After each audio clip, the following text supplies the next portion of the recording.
అప్పుల బాధలు వెంటాడుతున్నాయా? అయితే 6 జేవిఆర్ వారి జాతిరత్నాలు ధరించండి. జయశంకర్ భూపాలపల్లి జిల్లాలో ఒక విచిత్రమైనటువంటి సంఘటన జరిగింది. ఏకంగా ఎమ్మెల్యే క్యాంప్ ఆఫీస్లో 10 బర్లను తరలించేటటువంటి కార్యక్రమం చేసింది మహిళ. అసలు ఎందుకు ఎమ్మెల్యే క్యాంప్ ఆఫీస్లో బర్లు పోయినాయి? ఆ బర్లు అక్కడికి పోవడానికి గల కారణం ఏంది? అయితే ఒక రైతు కుటుంబం, పాపం వాళ్ళదొక మారుమూల ప్రాంతం, ఆ ప్రాంతంలో ఒక రోడ్డు వస్తూ ఉందని చెప్పి వాళ్ళకి సంబంధించినటువంటి బర్ల షెడ్డును ఎమ్మెల్యే కూలగొట్టించేటటువంటి కార్యక్రమం చేసినట. అయితే ఆ షెడ్డు కూలగొడుతున్నటువంటి నేపథ్యంలో అక్కడ వాళ్ళు లేరు, అంటే ఆ స్థానికంగా ఉన్నటువంటి వాళ్ళు లేరు. లేనటువంటి నేపథ్యంలో ఆ షెడ్డు ఎట్లా కూల్చేస్తారు, ఏ విధంగా కూల్చేస్తారు, మాకు చెప్పకుండా మా షెడ్డులు మీరు ఏ విధంగా తొలగిస్తారు అని చెప్పి అక్కడ మహిళ డైరెక్ట్ ఎమ్మెల్యే క్యాంప్ ఆఫీస్లో బర్లను కొడుతున్నటువంటి ఆ విజువల్స్ కూడా చాలా క్లియర్ కట్ గా మన స్క్రీన్ పైన చూస్తూ ఉన్నారు. ఎమ్మెల్యే క్యాంప్ ఆఫీస్ అది. ఆ క్యాంప్ ఆఫీస్ లో బర్లను దాదాపు 10-15 బర్లు. ఎమ్మెల్యే క్యాంప్ ఆఫీస్ చాలా అందంగా, చాలా అద్భుతంగా గ్రీనరీగా ఉంటుంది. ఆ గ్రీనరీలో ఉన్నటువంటి ఆ క్యాంప్ ఆఫీస్ లో బర్లను కొట్టేటటువంటి కార్యక్రమం చేశారు. ఆ మహిళ చాలా అద్భుతంగా మాట్లాడేటటువంటి కార్యక్రమం కూడా చేసింది. ఎందుకు మీరు బర్లను ఎమ్మెల్యే క్యాంప్ ఆఫీస్ లోకి తీసుకెళ్తున్నారని చెప్పి ఆ మహిళను అడిగినప్పుడు ఆ మహిళ చెప్పినటువంటి సమాధానం ఏంటంటే, మేము ఇంటి దగ్గర లేము, లేని టైం చూసి మా 8 గుంటలకు సంబంధించినటువంటి షెడ్, ఆ బర్లకు సంబంధించినటువంటి షెడ్ ఏదైతుందో అక్కడ రోడ్డు పడుతుందని చెప్పి మా షెడ్డుని కూల్చేసేటటువంటి కార్యక్రమం చేసినారు. మేము కూల్చేసింది ఎవరు అని చెప్పి అడిగినప్పుడు ఎవరు సమాధానం చెప్పలేదు. ఆఖరికి పోలీసులను అడిగితే పోలీసులు ఎమ్మెల్యే గారు కూల్చమని చెప్తే కూల్చాము, మాకేం సంబంధం అంటూ వాళ్ళు సమాధానం చెప్తున్నారు. మరి మా బర్లు ఇప్పుడు ఏడ వండుకోవాలి, మా బర్లు ఇప్పుడు ఏడుండాలి, అసలే వానాకాలం, రొచ్చు రోత ఎక్కువ ఉంటుంది, ఇప్పుడు మమ్మల్ని ఏం చేయమంటారు అంటూ కూడా ఆ మహిళ మాట్లాడుతున్నటువంటి మాటలు కూడా చాలా క్లియర్ కట్ గా మీకు కనబడుతున్నాయి. అయితే ఒకేసారి 10 బర్లు లోపలికి పోయేసరికి అక్కడ ఉన్నటువంటి సిబ్బంది కూడా కొంత కన్ఫ్యూజన్ అయినారు. అరే బర్లు వస్తున్నాయండి, మనుషులు కదా రావాల్సింది ఆఫీస్లోకి, బర్లు ప్రవేశిస్తున్నాయండి అని చెప్పి వాళ్ళు కూడా షాక్ అయినటువంటి సిచ్యువేషన్స్ కూడా మనం చూస్తున్నాం. ఒకసారి వాళ్ళకి సంబంధించినటువంటి ఒక షెడ్, ఆ రేకుల షెడ్కి సంబంధించినటువంటి విజువల్ కూడా మన స్క్రీన్ పైన చూడొచ్చు.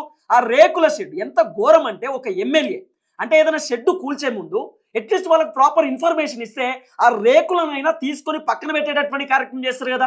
లేకపోతే అక్కడ నుండి అదే రోడ్, అదిగో అక్కడ కనబడుతున్నటువంటి రోడ్డు, అదే ఆ రోడ్డు వేస్తున్నటువంటి నేపథ్యంలో ఆ షెడ్డును కూల్చేసేటటువంటి కార్యక్రమం చేస్తారు. ఆ షెడ్డు కింద దాదాపు 10 బర్లు ఉంటాయి. ఆ 10 బర్లు మరి ఇప్పుడు నేను ఏడగట్టేయాలి, నా పరిస్థితి ఏంది? ఒక్క రూపాయి కూడా తీసుకోకుండా ఆ ఎమ్మెల్యేకు నేను ఓటేశాను, కానీ ఈ రోజు ఆ ఎమ్మెల్యే మాకు అన్యాయం చేశాడు, మా బర్ల షెడ్డును కూల్చేశాడంటూ ఆ మహిళ ఆగ్రహం వ్యక్తం చేస్తున్నటువంటి పరిస్థితి. ఆ ఎమ్మెల్యే పేరు గండ్ర సత్యనారాయణరావు. ఆయన జయశంకర్ భూపాలపల్లికి సంబంధించినటువంటి ఎమ్మెల్యే. ఆ ఎమ్మెల్యే గతంలోనే ఒక వివాదంలో ఉన్నటువంటి పరిస్థితి. జర్నలిస్టులను ఎమ్మెల్యే ఏదో అన్నడు అనేటటువంటి నేపథ్యంతో భూపాలపల్లి జిల్లాకి సంబంధించినటువంటి జర్నలిస్టులు అందరూ కూడా అంబేద్కర్ స్టాచ్యూ ముందు ధర్నా చేసినటువంటి ఆ సంఘటన కూడా చూసినాం. అయితే వివాదాలకు కేర్ ఆఫ్ అడ్రస్ లెక్క మారుతా ఉన్నారు జయశంకర్ భూపాలపల్లికి సంబంధించినటువంటి ఎమ్మెల్యే. తాజాగా ఈ రోజు బర్లకు సంబంధించినటువంటి అంశం తెరపైకి వచ్చింది.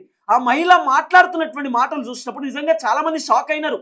నాకు ఎమ్మెల్యేనే న్యాయం చెప్పాలి, ఎమ్మెల్యేనే న్యాయం చూపియాలి, ఎందుకు నా బర్ల కొట్టాన్ని మీరు ఖరాబ్ చేసే కార్యక్రమం చేసిరు? అట్లీస్ట్ 2 రోజుల ముందు నాకు చెప్పినా కూడా ఆ షెడ్డును నేను వేరే దగ్గర కట్టుకునేదాన్ని కదా, మీరు ఎట్లా ఈ విధంగా నన్ను ఇబ్బంది పెడతారంటూ కూడా ఆ మహిళ ఆగ్రహం వ్యక్తం చేస్తున్నటువంటి పరిస్థితి. ఇప్పుడు మొత్తం సోషల్ మీడియాలో చర్చగా మారినటువంటి పరిస్థితి, బర్లకు సంబంధించినటువంటి హాట్ టాపిక్ గా మారినటువంటి సిచ్యువేషన్. అయితే పోలీసులు కూడా అక్కడికి వచ్చినటువంటి పరిస్థితి. ఆ మహిళను చాలా మంది పోలీసులు మీరు బయటికి వెళ్ళిపోండి, ఏమని ఉంటే ఎమ్మెల్యే వచ్చినాక మాట్లాడండి అన్నటువంటి నేపథ్యంలో కూడా ఆ మహిళ ఎక్కడ కూడా వినలేదు.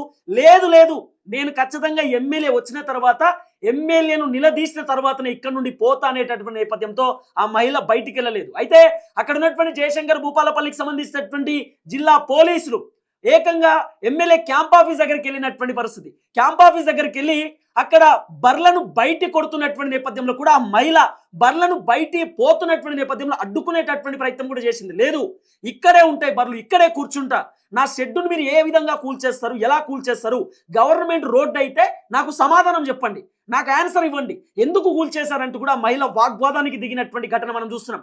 ఏకంగా వాళ్ళు అక్కడ బైఠాయించినటువంటి పరిస్థితి. పోలీసులు వాళ్ళని అక్కడ నుండి తీసుకెళ్లేటటువంటి కార్యక్రమం చేస్తున్నా కూడా ఆ మహిళ బలంగా అక్కడే నిల్చుంది, అక్కడే కూర్చుంది. అయితే పోలీసులు మాత్రం వాళ్ళను అక్కడ నుండి ఈడ్చుకెళ్ళినటువంటి సంఘటన కూడా చాలా క్లియర్ కట్ గా మనం విజువల్స్ లో చూస్తున్నటువంటి పరిస్థితి. కానీ చాలా దారుణమైనటువంటి ఘటన. ఎందుకంటే ఒక ఎమ్మెల్యే హోదాలో ఉన్నటువంటి వ్యక్తి తన ఓటర్లను ఇబ్బంది పెట్టడం అంటే కొంత బాధాకరమైనటువంటి అంశమే కదా. నిజంగానే వాళ్ళు లేరంట, ఎవరు కూల్చేసారో కూడా తెలియదంట, అసలు ఎందుకు కూల్చేసారు అనేటటువంటి అంశం పైన కూడా వాళ్ళకి ఇప్పటిదాకా ప్రాపర్ ఇన్ఫర్మేషన్ కూడా లేదంట. అక్కడ తిరిగినారు, ఇక్కడ తిరిగినారు, ఆఖరికి చర్చ మొత్తం ఆరాధిస్తే పూర్తి స్థాయిలో డీటెయిల్స్ అన్ని తెరపైకి తీసుకుంటే లేదు. రోడ్డు కోసం, రోడ్డు నిర్మాణానికి, ఎస్ మీరు ఒకసారి విజువల్లో చూడొచ్చు, వాళ్ళని గుంజుకోపోతున్నటువంటి ఆ విజువల్ కూడా చాలా క్లియర్ కట్ గా మీరు చూస్తూ ఉంటారు. వాళ్ళను ఎట్లా గుంజుకోబోతా ఉన్నారు అనేటటువంటి అంశం కూడా చూస్తూ ఉంటారు. ఇద్దరు భార్యాభర్తలు ఇద్దరు కూడా వాళ్ళు డైరెక్ట్ లోపలికి బర్లు కొట్టేటటువంటి కార్యక్రమం చేస్తారు. ఓదేలు భర్త పేరు, భార్య పేరు లలిత. వాళ్ళకు ఒక చిన్న గ్రామం, ఆ గ్రామంలో రోడ్డు పడుతున్నటువంటి నేపథ్యంలో దాదాపు 8 గుంటలకు సంబంధించినటువంటి ఆ షెడ్డుని నేలమట్టం చేసినటువంటి పరిస్థితి. పోలీసులు వచ్చి ఆ క్యాంప్ ఆఫీస్ నుండి బయటికి పంపించినటువంటి ఆ సిచ్యువేషన్స్ కూడా మనం చూస్తున్నాం. నిజంగా ఒక పెద్ద చర్చ అనే చెప్పుకోవచ్చు. ఎప్పుడైతే ఈ వీడియో తెరపైకి వచ్చిందో తెలంగాణ ముఖ్యమంత్రి రేవంత్ రెడ్డి కూడా స్పందించింది అనేటటువంటి ఒక అంశం కూడా తెరపైకి వస్తూ ఉంది. ఆ మహిళకు షెడ్డు కట్టియాల్సిందే, అన్యాయం జరిగింది కాబట్టి మహిళ నిరసన వ్యక్తం చేసింది. షెడ్డు కట్టిద్దామంటూ కూడా ముఖ్యమంత్రి రేవంత్ రెడ్డి రెస్పాన్స్ ఇచ్చారనేటటువంటి ఒక సమాచారం కూడా వస్తూ ఉంది. తర్వాత ఎమ్మెల్యే కూడా నేను అండగా ఉంటా, ఖచ్చితంగా మీ షెడ్డు నిర్మాణానికి సంబంధించినటువంటి ఖర్చు నేను భరిస్తా అంటూ కూడా జయశంకర్ భూపాలపల్లి జిల్లా ఎమ్మెల్యే కూడా చాలా క్లియర్ కట్ గానే చెప్పిండు అనేటటువంటి ఒక చర్చ కూడా నడుస్తున్నది. కానీ ఆ బర్లు ఎప్పుడైతే లోపల ఎంట్రీ అయిందో పెద్ద చర్చకు దారితీసింది. ఎందుకంటే మనకి ఏ ఇష్యూ ఉన్నా కూడా మనం సాధారణంగా పోలీసుల దగ్గరికి వెళ్తాం, పోలీసుల దగ్గర న్యాయం జరగకపోతే ఎమ్మెల్యే దగ్గరికి వెళ్తాం. కానీ ఎమ్మెల్యే ఇప్పుడు వీళ్ళకి అన్యాయం చేసినప్పుడు నేను ఎక్కడికి వెళ్ళాలి, అందుకే డైరెక్ట్ ఎమ్మెల్యే దగ్గరికి వచ్చిన, ఎమ్మెల్యే నాకు న్యాయం చేయాలి అని చెప్పి ఆ మహిళ నిరసన వ్యక్తం చేస్తున్నటువంటి పరిస్థితి. అయితే ఆ మహిళ ఏం మాట్లాడిందో ఒకసారి మీరు విజువల్లో చూసేటటువంటి కార్యక్రమం కూడా చేయండి. ఆ మహిళ ఏమని మాట్లాడింది, ఏమని చెప్పింది.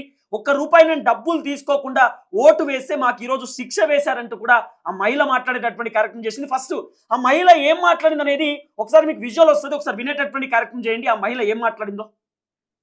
సెట్ మొత్తం గులగొట్టిర్రు, నా బర్లకు నాకు అన్యాయం జరిగింది, నేను బర్రెలు నాకు సెట్ అయ్యేదాకా నేను ఇళ్ళనే ఉంచుతా, ఎమ్మెల్యే సార్ మాకు న్యాయం చేయాలి అంతే, ఎమ్మెల్యే సార్ ఎక్కడికి పోయినా ఎమ్మెల్యే సార్ చేసిందంటారు.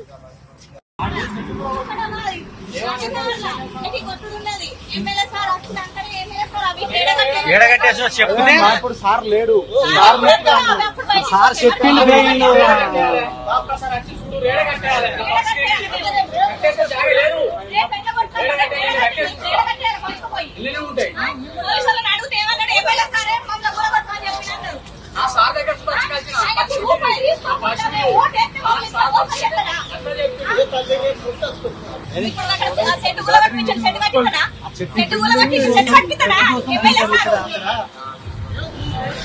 స్కూల్ దారాని స్కూల్ వరకు